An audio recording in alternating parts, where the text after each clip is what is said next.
Hey everyone, I hope you're all doing well, happy, healthy, moisturized, and flourishing and all that. This video is going to be another video on people who went missing and were never found. Now, as with a lot of these, you may have your own ideas or opinions about what happened to these people. And whether you're right or wrong, these cases still haven't been solved to my knowledge, so that's what the video is going to be about. So let's all pull up a stump. There's plenty to go around and the fire is warm. Sources are in the description, and thank you for watching. May 15th, 1970. A couple with the names Edward Pope Andrews and Stephania Andrews, who were both born in 1908, which would make them around 61, 62 at the time, were to attend a cocktail party at the Sheraton Chicago Hotel, located at 505 North Michigan Avenue. Edward and Stephania had been married for 7 years at the time. Edward was working as a manager and bookkeeper for a Chicago manufacturer, and his wife was working as a credit investigator.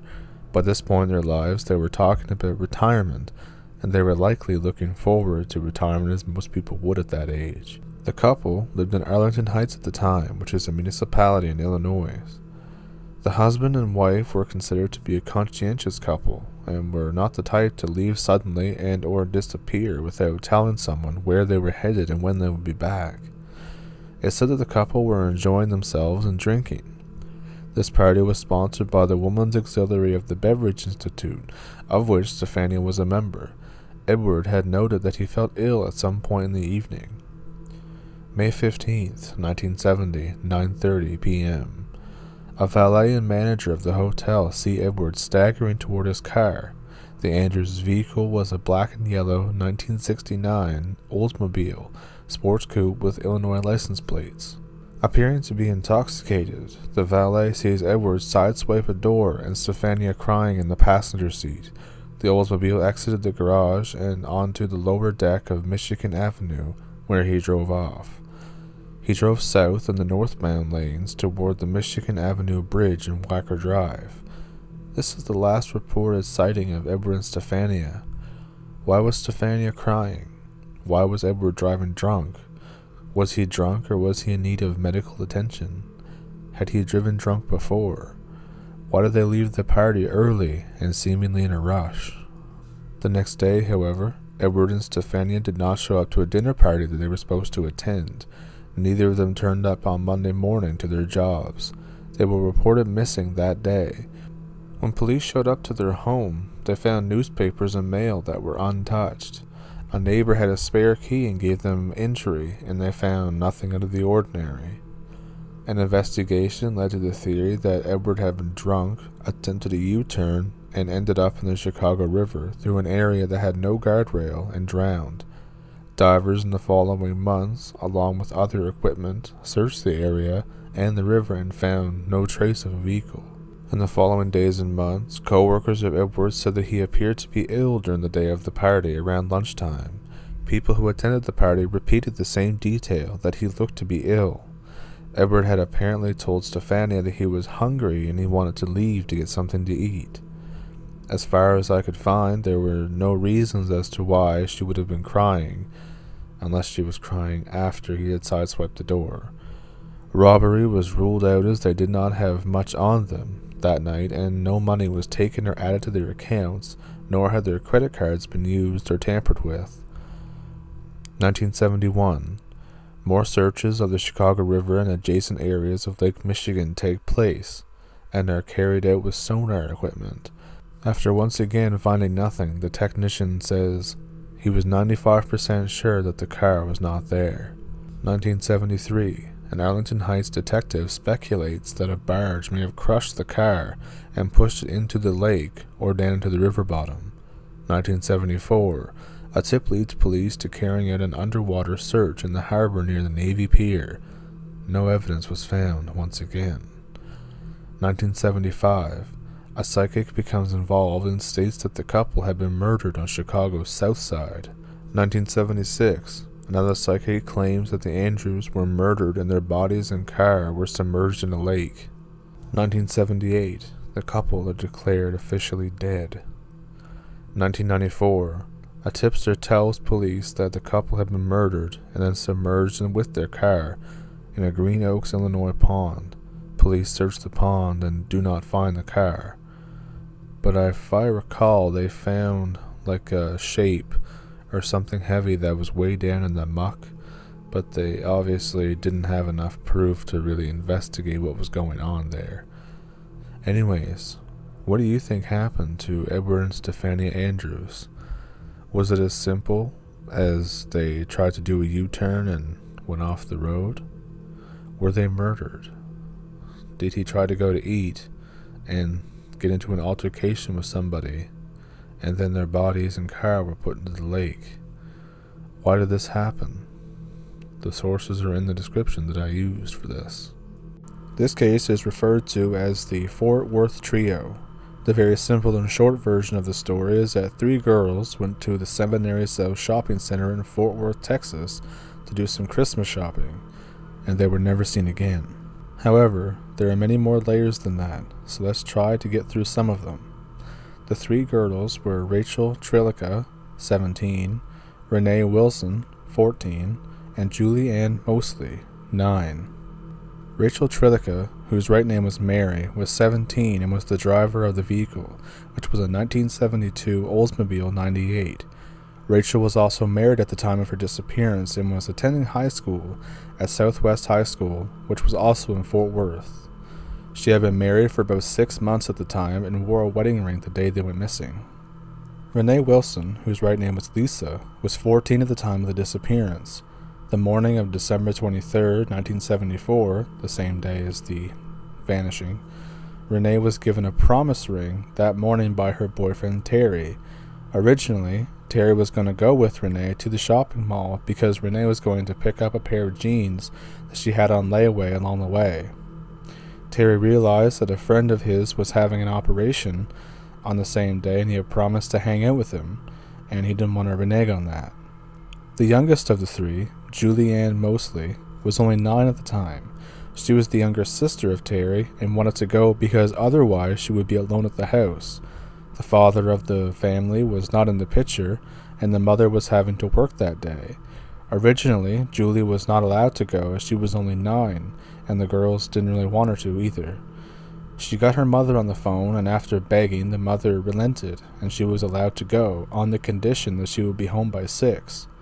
Renee had wanted to be back by 4 because she was attending a Christmas party with her boyfriend and wanted plenty of time to get ready. So the girls drove off in the Oldsmobile to go Christmas shopping and to pick up the jeans at a surplus center. 4 o'clock came and went, and the girls unfortunately did not return. Several witnesses, however, saw the girls at the mall that day. The families became concerned and traveled to South Seminary Mall to search for them. They arrived at 6 p.m. to find the car parked in the upper parking lot. It looked as though the girls had came back to the car as their items were in the vehicle. After searching some stores, the families waited at the car, but no one came back. The girls did not return. At the beginning, the case was quickly handled by the Youth Division of the Fort Worth Police Department, FWPD for short, and their Missing Persons Bureau. The girls were presumed to be runaways at the time, but the family 100% did not agree to that because one said, why would you run away 2 days before Christmas? Why would Renee run away when she had a party that she wanted to go to? Rachel had been married. It didn't make a lot of sense for people to run away during that. And I believe it was the next day or a couple days later. I unfortunately did not put that in my notes, so that's on me. There was a note said to have been written by Rachel. I know I'm going to catch it, but we had to get away. We're going to Houston. See you in about a week. The car was in the Sears upper lot. Love, Rachel. Now, none of the family believed that this letter was written by Rachel. And there's also quite a few inconsistencies with it that kind of make you wonder as well. So, while the addressed envelope was written in pencil, the letter itself was written in pen, and on a sheet of paper that was wider than the envelope that it was put into. It was addressed to Thomas A. Trillica, instead of the less formal Tommy, as Rachel always called him. Rachel was written in the upper left-hand corner of the envelope, but it appeared to have been misspelled. as it looked like that somebody had tried to spell her name with 2 E's, scratched one of them out, and then fixed it with an L. There was no city that was listed, and instead there was only a blurred-out zip code that appeared to be 76083. The number 3 appeared to be either backwards, as though it was applied by a stamp, or a partial 8, which comes from Weatherford.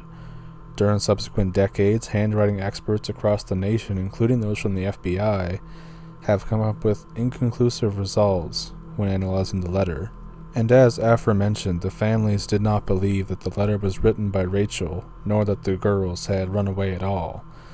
Rayanne Mosley stated, "I know my daughter, and I know those girls, and they are not runaways." Judy Wilson, Renee's mother, stated, "I could have told you that night that they didn't run away. Renee wanted to go to that party, and no 9-year-old is going to run off 2 days before Christmas. Everyone knows that." Frances Langston, Rachel's mother, believed that the girls had been abducted, quote, saying, "A lot of people may think they left with someone they knew, but I'll always think, until the day I die, that those girls were taken." So unfortunately, the family also dealt with prank phone calls and psychics claiming to know where they were, people claiming to be the girls and they just weren't the thing. It's a very terrible prank, and I don't know why anybody would do that to a grieving family. But the grieving family did put out missing person flyers throughout the state and contacting newspapers across the country. And when they did this, they did get some tips, and witnesses began to come forward.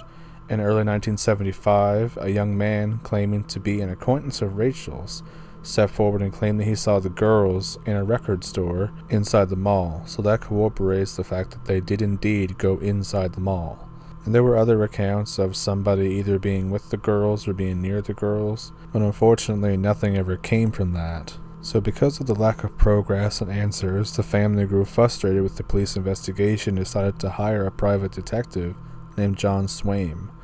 In August 1975, Swaim discovered that a 28-year-old man who had worked for a local store where Rachel had applied for a job before her disappearance was making strange and obscene phone calls in the area. It was discovered that the man was using his position to get information about young women or from young women, about where they lived and all this other stuff. It's kind of sick, really. 6 female job applicants had received the obscene phone calls. The man also once lived in the neighborhood of Rachel's parents, but moved away shortly before she married. In the end, nothing ever came from that suspect. It was just discovered that he was a little screwed up. In April 1975, the private detective went to Port Lavaca with 100 volunteers to search under local bridges after receiving a tip that the girls had been killed and taken there. However, they found no trace.